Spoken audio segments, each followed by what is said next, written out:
DDM international senior secondary school Gaunpur Banera Una.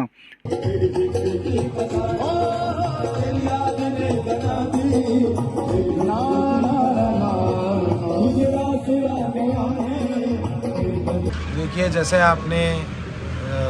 आपको सूचना भी होगी मीडिया के माध्यम से भी, अदरवाइज भी, कि हमारे पूर्व में रहे कांग्रेस के विधायक, पूर्व में रहे मंत्री सुधीर शर्मा जी ने जो है अपनी तरफ से उनके ऊपर मानहानि का केस भी जो है वो दाखिल करा है। हमने हम कांग्रेस पार्टी के पूर्व में रहे विधायक थे जो भारतीय जनता पार्टी की टिकट पे इलेक्शन लड़ रहे हैं, हम सब ने भी यही बात रखी थी कि ये बेबुनियादी जो बातें करी जा रही हैं और ये जो एक तरीके का दुष्प्रचार फैलाने की कोशिश करी जा रही है, इसके ऊपर हम सभी ने लीगल एक्शन उठाने हैं। आप सभी जानते हैं कि हम 60 डे साइकिल में आ चुके हैं, इलेक्शन का टाइम है हमारे पूरे के पूरे देश में, और हिमाचल प्रदेश में 6 बहुत ही महत्वपूर्ण जो है उपचुनाव हो रहे हैं।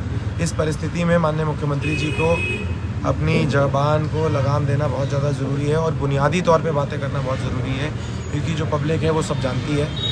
एंड देखिए, हमने तो पॉजिटिव कैंपेन रन करनी है, पॉजिटिविटी की बात करनी है, और जिन कारणवश हमें पार्टी छोड़नी पड़ी थी या पार्टी छोड़ने पे मजबूर करा गया था, रादर हमने तो अपनी आवाज़ राज्यसभा के इलेक्शन में उठाई थी। हमारी आवाज़ को दबाने की जो कोशिश करी गई है, जो प्रयास करा गया है, हमने उसके विरोध में जो है आवाज़ उठाई और हम जनता के दरबार में आए हैं। इस रणभूमि में जो है हमने एज पॉलिटिशियंस जो हमारा दायित्व होता है उसके आधार पर लड़ाई लड़नी है, तो हमने सकारात्मकता के साथ चलना है। माननीय मुख्यमंत्री जी तो हमेशा से विरोध में रहे हैं। वो तो जब राजा साहब मुख्यमंत्री हुआ करते थे, NSUI के अध्यक्ष होते थे, या उसके बाद ये संगठन का भी मैनेजमेंट था, ये तो तब भी विरोध में ही थे। तो माननीय मुख्यमंत्री जी के अंदर तो एक धारणा है कि उन्होंने हमेशा ही विरोध करना है। तो ये जो जन विरोधी भावना है और जन विरोधी कार्यशैली है, ये बहुत लंबी नहीं जाती है, और 5 जून को जब भारतीय जनता पार्टी की सरकार बनेगी, मजबूत सरकार बनेगी, उससे ये सारी बातें जो हैं अपने आप क्लियर हो जाएंगी। ये बेबुनियादी बातों पे जनता का वैसे भी कोई इफेक्ट पड़ता नहीं है। पहले वो फिगर 25 पे थी, फिर वो 20 पे आ गई, फिर वो 15 पे आ गई।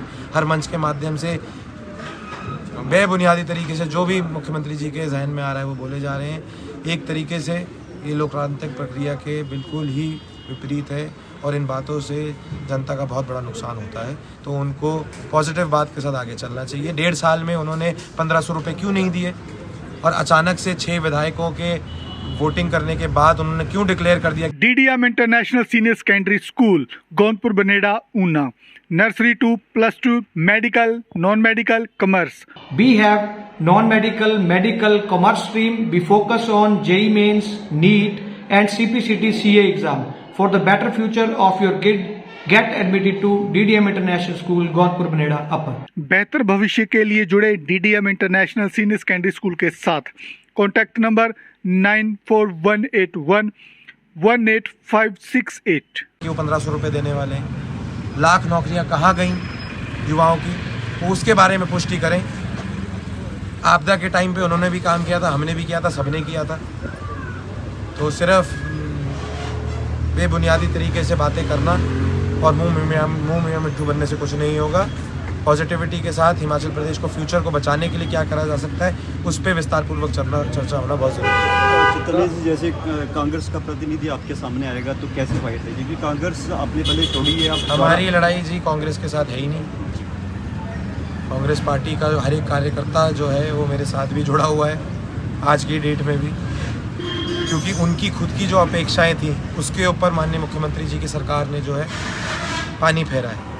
कांग्रेस पार्टी का जो कार्यकर्ता है वो खुद अपने घर में निराश बैठा हुआ है। 15-20 लोग जो आज की डेट में गगरेट में भी टिकट आती हैं, पहले तो वो खुद ही मेरे जिंदाबाद के नारे लगाते गए। सारे प्रोग्राम्स में आपको वो सबसे पहली पंक्ति में मिलते थे।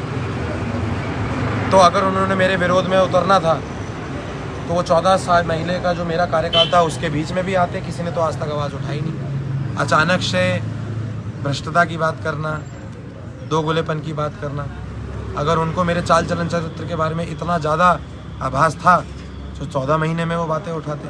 अगेन ये जो बेबुनियादी बातें हैं, और जब आपका ऊपर से लीडरशिप और आपकी वैल्यू यही होगी। कांग्रेस पार्टी अब एक ऐसे मुकाम पे आके खड़ी हो गई है कि आप चाहे देश की बात करें, चाहे आप प्रदेश की बात करें, चाहे आप हमारे गगरेट की बात करें, ये एक बिल्कुल ही रडरलेस शिप बन चुकी है। ये बिल्कुल ही एक विजन लेस और लीडरशिप के बिना जो है उसके आधार की पार्टी बन चुकी है।